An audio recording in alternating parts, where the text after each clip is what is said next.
finish with three speakers in a panel conversation who are here from Roehampton.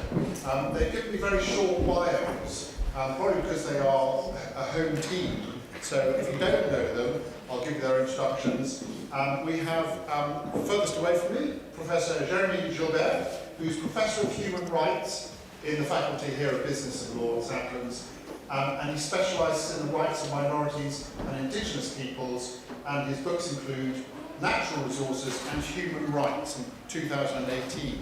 And that almost encapsulates that idea of human ecology we've been hearing about, human and nature. And then in the middle is Professor Anne Robertson, who's Professor in the Centre for Integrated Research in Life and Health Sciences at the University of Roehampton. Are you at Whitelands? Yes. It is at Whitelands, there we go. Anne's research focuses on freshwater community ecology and is also part of the Roehampton Climate Network, which, as Molly said, first gathered under that oak tree over there. And then finally, nearest to me, is Dr. Neil Williams, who's Senior Lecturer in Philosophy at the University, and his main areas of research are American pragmatism, post-Kantian idealism, and environmental philosophy. And Neil is also going to be Programme Convener for the new MA in Environmental Humanities, which we're going to be starting next term. That's it. And they will be speaking now about the rights of nature from those three different perspectives. Thank you very much. Over to you.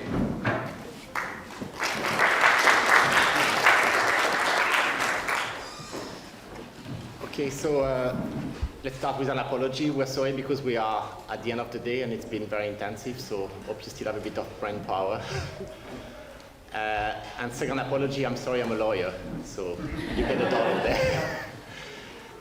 What we're going to do is, I'm going to give you a brief sort of, what is the title, 5 minutes, what is the right of nature and why lawyers got a bit excited by this. Then we have a little video about the project we did, the three of us, but more people. We did a scoping study, but trying to really understand the other part of the title, interdisciplinarity. Because it sounds nice on paper, but in reality it's much more complex. So then the three of us are going to take you a little bit in our own disciplines and the way we understand what right of nature could mean, but then we also want to pick some of the themes of today and see the way that could relate to what we're looking at. And then we hope that you have space and time to speak with us and be part of this, because it's a conversation rather than us sharing where we got to, because we haven't got anywhere. We're just opening the doors. So without further ado, I'll do a quick sort of what is the scale, and the reason I'm speaking first is because lawyers started sadly this thing, but for a good reason, because we have failed you. Environmental law really started in the 70s. Has it achieved much? Well, look at the planetary boundaries, everything is in red. So clearly there's a problem with the way environmental law has not worked. It hasn't achieved. I don't know if any of you were around 72, it was mentioned this morning, Stockholm was meant to be the change of the world, the new development was going with environment. We're in 2022, look at the planetary boundaries, all of them have been crossed. Some of them we're not going to recover. So environmental law has failed, basically. There's no way around that. So for lawyers, it's a bit of a wake-up call. It's like, what are we gonna do? So you could see there's one way which is going at the moment, which is let's get the market to fix it. So we created those ecosystem services, the carbon market. So now we're trying to saving the forest, and so you can see where I'm going with this. So for lawyers, what is the plan B? Then is to say, well, someone has been missing in this conversation, nature itself. Does nature have rights? Do you think? Can a river go to court and sue the government? Can a tree go to court and say to you can't cut me? Can we think about conservation? Usually we think in terms of our own benefits. And this is very much what I think we, the lawyers especially. So there is a fundamental problem with law. It's basically nature itself is not part of law. So there's a bit of parallel. This is why I'm coming from human rights. Human rights law wasn't great.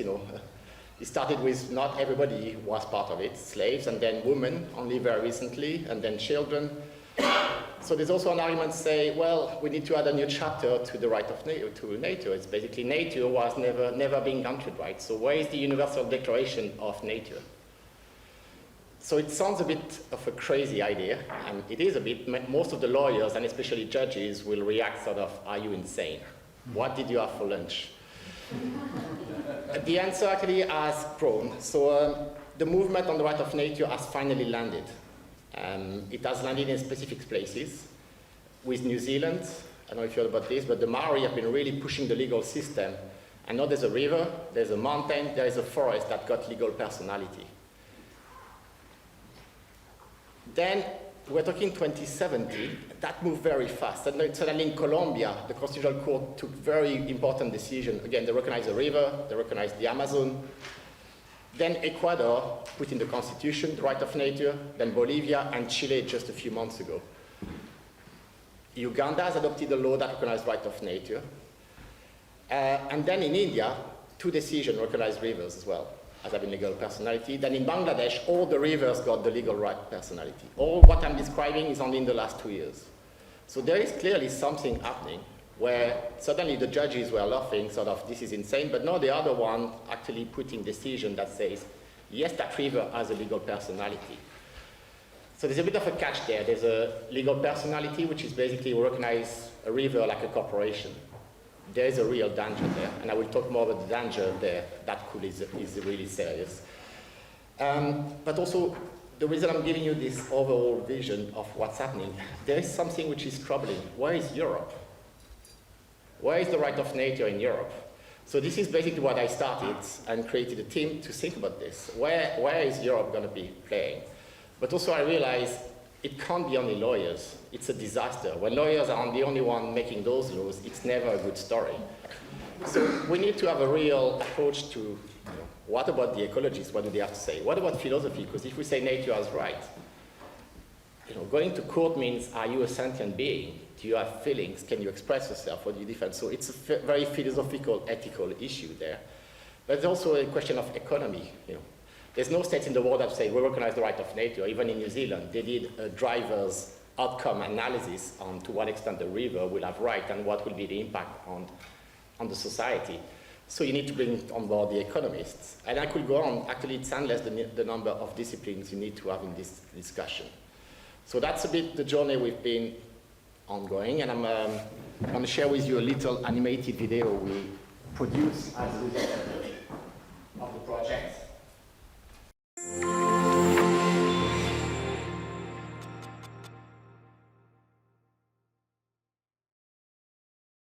Recognizing rights of nature is an innovative way of protecting it. But what are they? Most legal systems treat nature as something to be managed for human benefit, writing laws that focus on nature as a commodity. Meanwhile, the affected ecosystem gets no say. Rights of nature recognize that, like us, ecosystems have rights. They acknowledge nature's right to exist, thrive and evolve, and allows legal enforcement. By adopting an ecosystem approach, recognizing rights of nature could balance what's good for humans, nature and Earth as a whole, highlighting interconnectedness between humans and nature. Rights of nature are getting global recognition. The most developed application has been the rights of rivers, where the guardianship role of local communities has been recognized, allowing them to act on a river's behalf. Could a similar environmental model be implemented to protect other natural entities? For this, we need an interdisciplinary dialogue between ecologists, geographers, lawyers, economists, anthropologists, philosophers, and more. Our project is one of the first interdisciplinary studies to explore how rights of nature could shift our legal system from nature versus people to nature with people, and help to address the ecological crisis. By developing a new interdisciplinary approach, we'll make it possible to explore whether recognizing rights of nature can support more sustainable ecosystem management and harmonious relationships between nature and humans. By investigating cross-disciplinary approaches, we will explore possible transferable lessons to support future research on rights of nature. We aim to create a platform for cross-learning and exchange, to highlight key areas for future research on the rights of nature. So that's basically a summary of the scope of the study we just finished. And let's say now let's have a discussion on the... So what we're going to do is to start, a bit what we did on the projects. Don't know, ecology or philosophy first? Okay, thanks, Jeremy. Can you hear me? Yeah, okay, good. Doesn't sound that much louder from here, but I'm glad it's projecting. Okay, so let me start off by sort of situating myself, as somebody said earlier, if you like, and I think that could be helpful because unlike most of you, but not all, I suppose basically I'm a scientist, a Western scientist, if you like, and that's sort of what I bring to the party in terms of Jeremy's group of interdisciplinary people.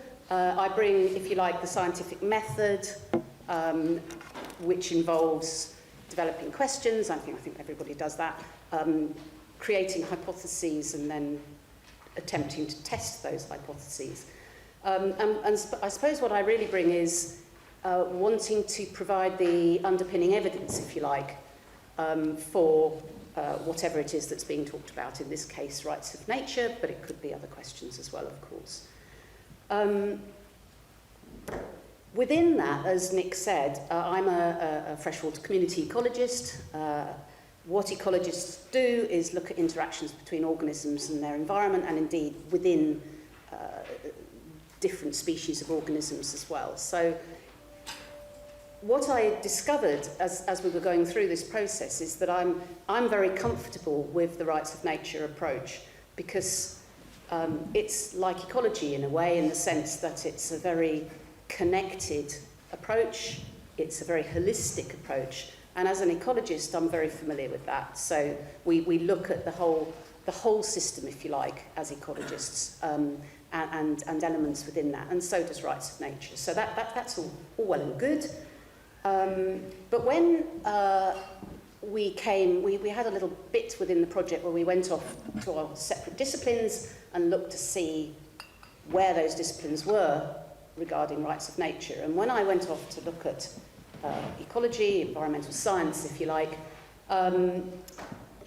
what I found was that actually there was very little explicitly linking ecology with rights of nature, which in a sense was a real surprise to me because, as I just said, they're two very, very connected things. And, I thought about this quite a lot, actually. And in the end, I came to the conclusion that it was probably because, as Jeremy described, rights of nature is a relatively recent concept in terms of being put into practice, at any rate.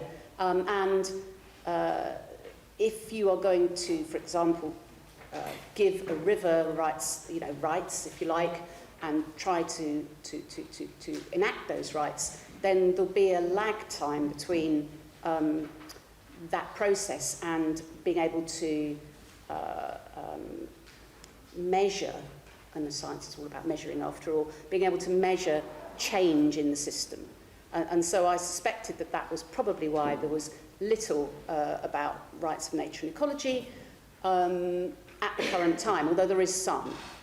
Having said that, ecologists, environmental scientists tend to, there's an awful lot about a quite closely related subject, stewardship. So ecologists go a lot for stewardship. So if you're looking at conservation, the classic conservation mantra, if you like, is what they call preservation ecology or wilderness ecology or whatever, where you try to create an area of the earth which is protected.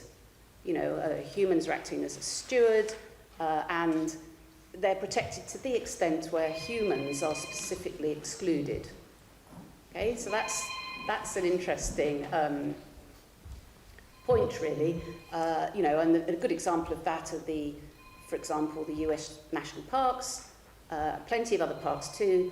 Whole communities are moved outside the boundaries because the two can't interact.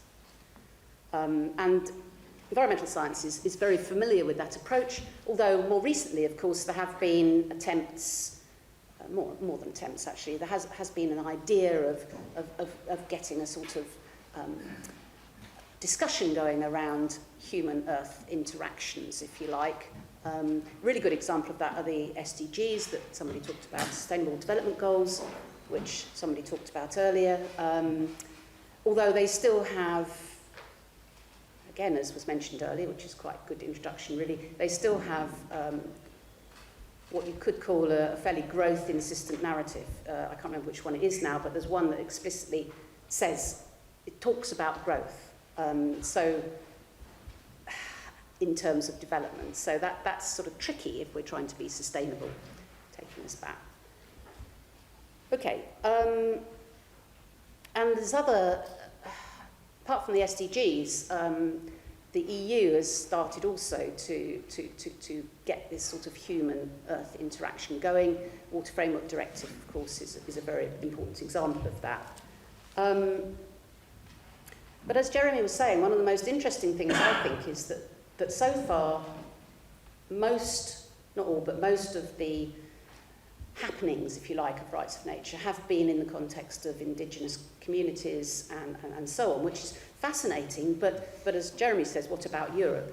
You know, can that model work with Europe? And that's one of the really big questions that you know, it'd be great to work on more. But having said that, there are, of course, stewardship approaches in Europe in terms of local communities. I'm looking at the other Nick here, actually. You know, local communities banding together to try to help their local rivers, let's say. In my case, that's what I'm particularly interested in. But it can be other, like the Friends of Barnes Common, for example, to use another local example. And you know, that's very interesting and appears in many circumstances to work very well. Another example is the Riverfly Partnership, which involves almost like citizen scientists looking out for their local patch of river. It works very well on the small scale. To my mind, the bigger question is how well it works in terms of rivers, at the catchment scale, at the watershed scale, and so on, because, of course, you have to scale up the local efforts to national or even transnational efforts in some circumstances. So, to my mind, that's a very big question that it's really fascinating to look into. I'm going to stop, because otherwise I'll go on and on, I think. I'll pass over to Neil. Oh, thank you. Great, so I'll say something about the role of philosophy in this interdisciplinary pursuit, and then I guess we'll segue on to saying something about the themes of the conference. Okay, so I'm sure many of you are aware of what philosophy does, but to give you an overview, in my opinion anyway, the discipline of philosophy is particularly good at interdisciplinary work, because what we do is we... Tip it a little bit, yeah. Just better, yeah. Can you hear me? Yeah. Great. I was about to say what we're really good at is communicating with people. Kind of like that. Yeah, so we're very good at conceptual clarity, analytical argumentation, and just getting very clear on the ways that we use concepts and think about concepts, right? So that is, I think, pretty important for any interdisciplinary study, to make sure that we know what we're talking about and use the same language. So with that in mind, I'd like to say something about what I take rights to be and why we want rights. So as Anne just said, there's plenty of kind of conservationist agendas. Why do we want to go one step further and give nature rights? And I think there's some reasons to think that that's a good thing to do. So rights are claims to some kind of behavior. They're legitimate claims. When you have a right to something, you have a claim that a certain kind of behavior is appropriate, right? This comes with corresponding duties. So if I have a right, you have a duty to respect that right? So claims of a certain kind come with obligations. So there's this sense of we're bound to treat someone in a certain way if they have rights. These are enforceable in law in a way that other things aren't, right? They're special kinds of things that we respect in law, and we say that things with rights bearers, they deserve a special kind of treatment because of the things that they are, right? And it has a kind of a trumping force. So when rights come into conflict with other interests that we might have, we give preference to rights, right? we respect that the rights holder has a certain kind of what we say trumping force. They beat other claims. So this makes them really important legal, philosophical, moral instruments by which we can navigate our legal and moral obligations. And it means that if natural entities have rights, if things like rivers, mountains, national parks, if they have rights, then they have legitimate claims on us. We don't just, it's not just in our interests to look after them, they have legitimate claims on us, we have obligations to treat them in certain ways for their own sake, and these obligations are enforceable by law, right? So this is a huge step in a different direction, which the rights of nature embodies in law. So this is great for environmental protection, this is great for preventing ecosystems from being exploited by human agents, but from being polluted, all kinds of things. But there are some problems, particularly from a philosophical angle. For a start, we don't want to give rights to just any old thing, right? These are only useful because they are special, because we only give rights to a certain set of creatures. If we start giving rights to every old thing, then we dilute the force of rights, and all of a sudden we've lost the power of rights in the first place, right? So we want to be quite careful about who we give or what we give rights to. As Jeremy mentioned earlier, one of the stumbling blocks is most of the things that we give rights to are sentient creatures, right? So the animal rights movement is quite good at this. They think that animals should have rights, and it's quite easy to see why animals should have rights, because they are sentient creatures. That means they can feel pleasure and pain. That means they have legitimate interests. Not to mention they have an interest in not feeling pain, for one thing, right? And so we can very clearly see that they have a right to not be given any undue pain, right? But ecosystems aren't sentient. Well, that's arguable, we'll get to that in a second, but ecosystems, at least on a natural scientific model, aren't sentient. They're not the kinds of things that can feel, so it's difficult to know how we're going to establish that connection to rights. Some people think that, well, all you need to have rights or to be a rights bearer is to be goal-directed, right? Be the kinds of things that has states of affairs in the world that you want to see happen, such that we can frustrate those states of affairs. So a plant, for instance, might be the kind of thing that has interests or rights in this sense, because there are things that are good for a plant, there are things that are bad for a plant, and we can act in a way that frustrates the plant's goals, right? Perhaps that's enough to give something rights, but then that's also, it's not, obviously true that ecosystems have those kinds of goals either. So there's a lot of interdisciplinary and philosophical work to be done trying to ground this notion of the rights of nature in something more than just this is legally convenient for us to do. And I do think that is interdisciplinary work. So I think there's kind of two ways we can go. We can come up with a way of viewing ecosystems that do see them as having interests, and I think this is one of the interesting things that we can get from non-Western traditions. That's not a coincidence that a lot of these rights of nature movements come from indigenous communities who have a different concept of the natural world that might make it easier to see them as being ecosystems as being rights bearers. Or we work together in an interdisciplinary way to find a different way of grounding ecosystem rights, not in interests but in something else. This is actually something I think my view will end up being.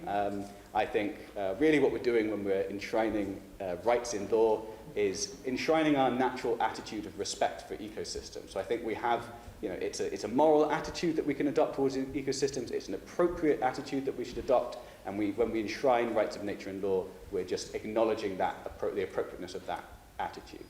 So, but these are, like, it's early days, and there's lots of interdisciplinary work to do to see exactly what rights are, what kinds of rights ecosystems have, and how we ground them, and how they connect to other rights that we have in our tradition. Cool. Should I? Yep. So I realize before we go into discussion, I haven't talked about the legal aspects. So, what I gave you is a presentation, but also what is my take on this? And why I want to focus on Europe. So I should say, this is not new. Many indigenous communities, as we say, for them it's normal. They are custodian of the land. So meaning this is a legal obligation they have, even though they don't frame it in a Western way. So what I'm getting at is law needs to be decolonized. We had this fantastic panel this morning, Robert. I'm surfing on this. This is really, law is the least decolonized topic that we teach in university. It's basically, you know, I'm a French guy teaching common law, but that's quite the same. It's a colonial mindset of property. Law has been created for property. So the way law approaches nature is three lenses: property, management, conservation, exploitation. Four. That's basically what the law does.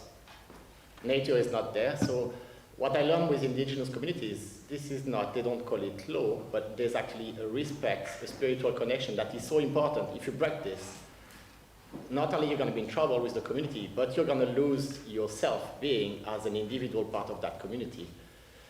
Nature is treated as part of the law of the community. It sounds a bit far from where we are, but I realize in Europe there's many things we can connect. So it's also a process of decolonizing the law and learning from this, going back to, you know, the law, the way it connects with nature is basically still part of the colonial approach to grabbing, property management, creating conservation, which is basically no humans. All the cases I do with indigenous peoples is because they've been pushed away from the land they live to protect nature. Hello, they are the guardian, they've been there for thousands of years. So for me, that's also an important way to reverse a little bit, to learn from the laws of indigenous communities, to bring it to our legal system. Could it land in Europe? Probably. The most recent part of the project, I'm just back from the field trip. Usually my field trips are much more exotic. I go to Namibia, Tanzania. I went to Northern Ireland. Why? Because 3 local councils in Northern Ireland have made declaration on the right of nature. Derry City, Strabane. Why? You might have been following. Northern Ireland is always in the wrong book for politics, but the Stormont doesn't work, basically. It will never work. There's always, as they put it, an issue between orange and green. But there's one thing they agree, is nature. So those local councils saw the opening. They saw the lack of governance. They made declaration on the right of nature. So I went to interview the mayor saying, what the heck? What did you do? And basically the answer was that is we see that, you know, there are ideas in Europe such as the fairy trees, the holy wells, the right of ways, that are basically connection to a land, connection to nature. That are also legal values that have been forgotten or been oppressed, again, by other layers of law. So I felt there is space for Europe. It's just we are too obsessed that the fact the parliament is the one creating the law. But what these people were saying, local councils are going to start this process. And the way they're going to do it is in their community planning, they will have to respect the rights of nature because they made the declaration. To be honest with you, they didn't know how much they're going to get there. They made those declarations just last year. But it's an opening, and I see in Europe it's also catching. I don't know if you heard about the Mar Menor, which is close to Murcia in the southern Spain. The parliament has recognized as a legal person just a month ago. The embassy of the North Sea has been created. So the idea is that the North Sea has an embassy. There are more civil society organizations. The Parliament of the Loire in France, so civil society have recognized that there's a parliament to speak for the river. Not that the French government was recognized this, but in a way. So I'm just saying that it's interesting for the lawmaking. It's also challenging what we see as who makes the law. The law maybe comes from the grassroots, and I think we've lost that in Europe, but it's meant to be coming from the grassroots. So I see also an opportunity with the right of nature to reconcile us with the lawmaking process and the way that we relate to nature, and think that we don't call laws, but we will respect them. Like I give you this example in Northern Ireland. The only thing that the right of nature, basically, they were building a motorway. There is a fairy tree in the middle. Most of the British were like, this is a bit crazy. We're not going to turn the motorway because there's a fairy tree. But they did, because it's so important for the local community that they felt there's no way you're going to knock down that fairy tree. The kind of thing that my fellow lawyers and judges will laugh. You know, they'll be like, come on, the fairy tree. Yeah, but they had to go around and the motorway was actually pushed away. So just using those examples to show that in practical terms, it's tangible, it's feasible. There are local groups in England, in Scotland and in Wales that are starting to use the language. Of course, for the moment, the government is just giving the shoulder, but the European Union last year also recommended the way it works. You know, the European Union is very complex policy making, but they've ordered different studies basically to try to understand if this is something the European Union should finally embrace.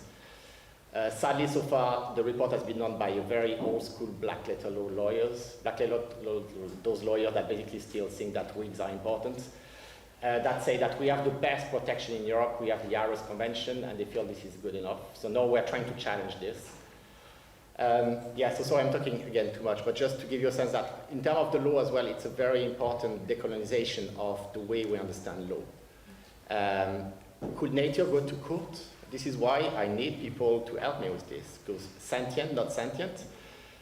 It sounds crazy that the river would go to court, but why not? But then who is going to speak on behalf? And remember a few years ago, it was insane to think that children should have rights. But now we recognize that children have not only rights, but the best interest of the child is something that, if you have children, you really want to embrace. So it's the same idea with nature. Maybe the river won't go to court, but you, as the best interest of the river, are more entitled to speak for the river than, sorry to say, the ecologists that know about river pollution. So it's also shifting a little bit the balance on who is there to speak on the best interest, who is the person to speak on that front. So hopefully that gives you a taste on where we are. We have more questions than answers because you can see this is a new movement. So what we could do now is to maybe pick some of, it's going to be some spontaneous, we haven't planned this, sorry colleague. But I think there was 3 questions this morning, so that you put there. I wonder if we can maybe go back to those questions and see to what extent our research fit there. Sorry, it wasn't planned. Yes, right? No. Yeah? From the first, yeah. But I think there's basically one about the role of universities, one about, trying to remember. There you are. So we're going to try as we go because we haven't planned this. I mean, the first one is probably the easiest one. Well, we are doing it. Yeah, it's probably the research, I would say, but also, I would say also what I like to do is to, going back to this morning, the students. I'm looking at my colleagues in the law school curriculum. There's no way you can teach this. It's not part of the training for solicitors and barristers. But part of me is like, so what? I mean, I actually want my students to learn about this. They are the new generation of lawyers.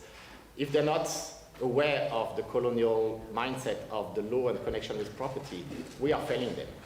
So I think as a university, we have, for me as a teacher, this is also my job, but also, as I told you this morning, I think we need to dismantle law schools, business, all this. It's all this, as you can see, it needs this dialogue. But universities have been built in that way that it's really hard. I mean, I was lucky to meet them. Basically, we met on the picket line, and then we met over coffee, but it's not the university that's, it's not organized that way. So I think as universities, we have a role to dismantle this disconnects when it comes to nature. It's not only life science that should do nature rights, basically. Yeah, I don't know on the first point if you want to add. Well, I mean, I agree, and I think there's always, I suppose, moves to remove the silos in universities so that we can do more interdisciplinary work. But at the moment, it does seem tricky to develop that or to remove those silos. And even though the attempts are being made, they seem to be always overwhelmed by practicalities. So I'll just leave it at that, being polite. But yeah, it is a problem. The only thing I would say, and I think this was mentioned earlier actually, that we are attempting to get a now delayed for reasons that are perfectly valid, interdisciplinary module off the ground called Earth in Crisis. And the idea is to take an interdisciplinary perspective on that. And I'd like to think that will go ahead in time to come. And maybe we even ought to think if we can get that one going on some other interdisciplinary modules on sustainability, for example. Because that's what really, I think that's what really interests me as a scientist, as a life scientist. I've always felt that we have first dibs, if you like, on things like climate change and that type of thing. And in a sense, so we may, because as I said right at the beginning, I think our duty, if you like, is to provide the underpinning evidence. But this collaboration has taught me, or rather cemented, because I sort of guessed it before, is that there's so many different takes on what climate, well, not what climate change is, but what the impacts of climate change are.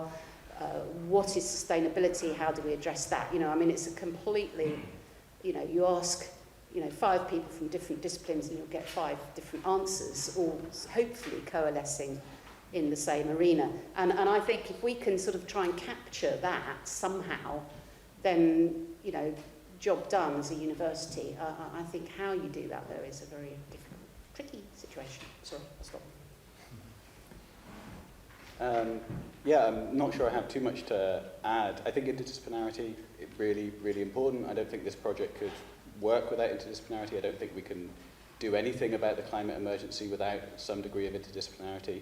What role can the university provide apart from providing a space for this interdisciplinarity to occur, which, as we've said, like in some ways there are institutional barriers everywhere for that happening. I think it can also be a space to radically reimagine our relationships with nature, right?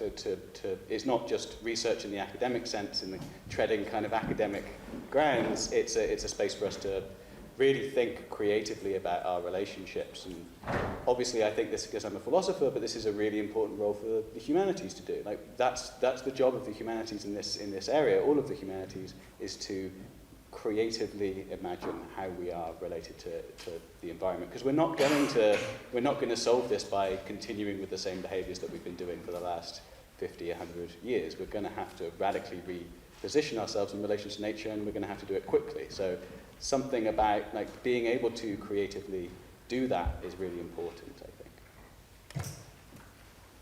And I guess we could take the other question, but not, you know, whatever I want to say about them. Spiritual, yeah, I mean, I haven't mentioned this, but there's a very deeply spiritual connection between the right and nature. And again, that's coming from indigenous communities, but not only. So I'm going to give you 2 angles on this, on the right of nature and spirituality. The first one is the indigenous connection, because for many indigenous communities, this is what I do usually. I'm a human rights lawyer. I go to court and try to give them, to support their right to land. And weirdly, we won cases on freedom of religion. Why? Because they made the argument, if you take my land away, if my land is destroyed, I can't practice my religion. That tree is my religion. There's been a few cases that it's been finally landed, and that's the spiritual connection. Is what is meaning of religion also was really important. So the court had to go deep, you know. It was created as a Western view on what was religion, but the court finally saw the light and they agreed, yes, a connection to a tree constitutes spirituality, which is freedom of religion.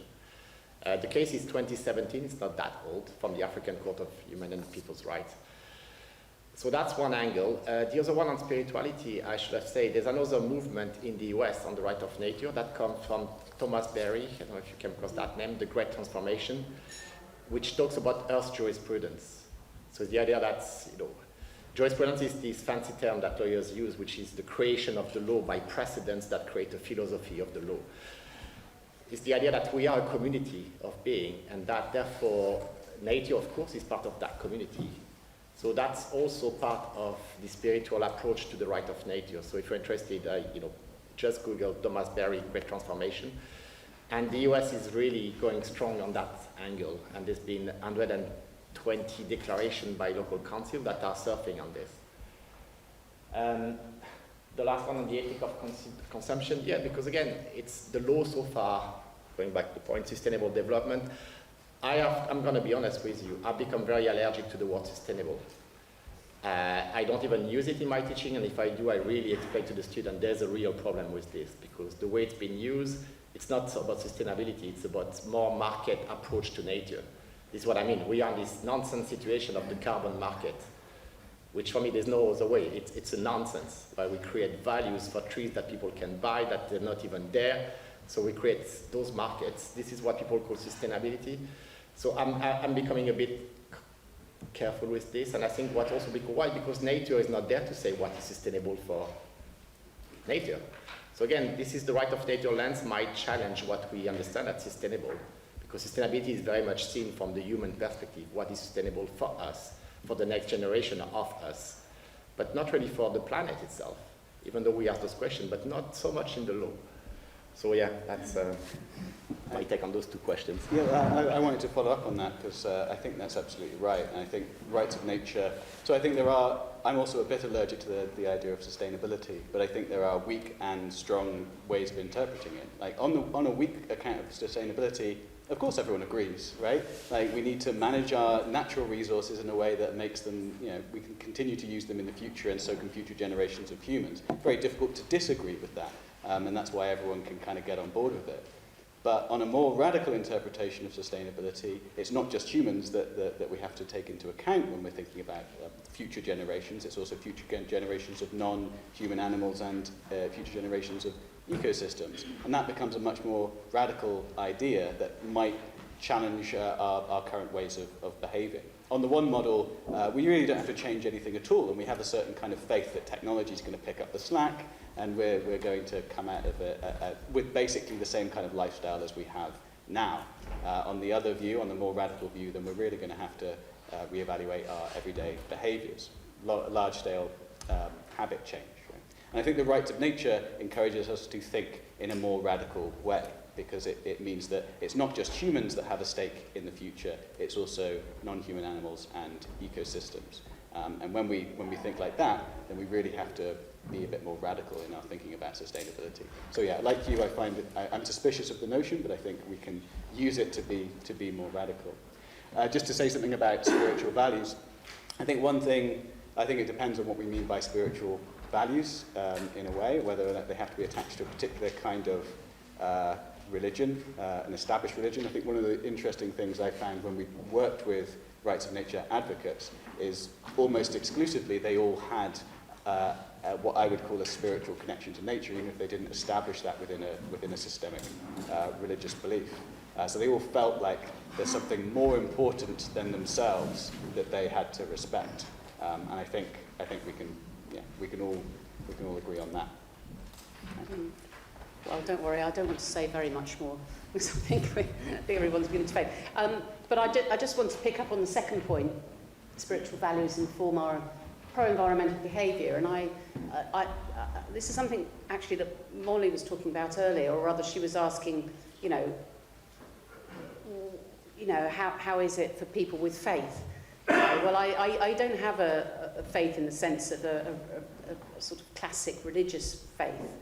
But if we're talking about spirituality in terms of feeling a connection with nature, then I've certainly got that. And it's very interesting that my colleague Mary asked a question earlier, which was read out about the trees, and I very much feel that too. I do feel strong connection with when I'm in an environment where there is a natural environment. It might not be your classic natural environment necessarily, but it's very strong, and I refuse to believe that only a few people feel like that. And I think the strength of local groups, or the interaction of local groups with their local environment, and the effort that's put in there is evidence of how a connection with the local environment is so important, and how it changes our behaviour, if you like, in that sense.